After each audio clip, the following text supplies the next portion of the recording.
Page 88. Track 30. Listening 3. 1. In my town, public transportation was never very good. You had to drive everywhere, so there was always traffic. The government wanted to make public transportation easier than driving cars. They bought some nice new buses, for example, and they added air conditioning to the ones we already had. They also began offering lower bus fares on the weekends, so more people would be encouraged to try the new buses. They raised taxi fares too. I guess they figured that if taxis cost more, people might think about using buses more often. 2.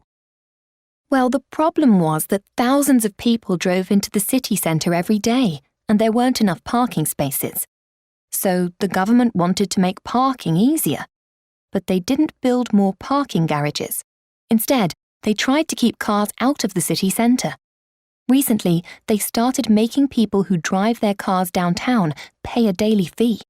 You have to pay $10 if you want to drive your car into the centre between 8 a.m. and 6 p.m. At the same time, they have raised the parking lot rates, so people think twice before they drive their car into the city. 3.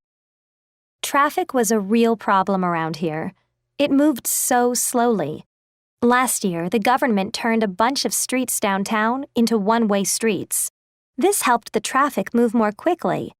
Special lanes on roads just for buses were built at the same time. If you're caught driving your car in a bus lane, you have to pay a fine, and it's a really high fine. Also, they passed a law last year that says you can only drive your car downtown 3 days a week. You have to display a special pass in your car that says which days you're allowed to drive downtown. 4. Air pollution in our city was a huge problem, and we really needed to lower it. I guess that's why the government started putting special bicycle lanes on the streets downtown. That way, people can ride their bikes to work instead of using their stinky cars. They also made a rule that says there must be at least 2 people in your car if you want to drive downtown during the week. They also ordered these amazing new pollution-free buses. They use electricity, so they don't put anything bad into the air.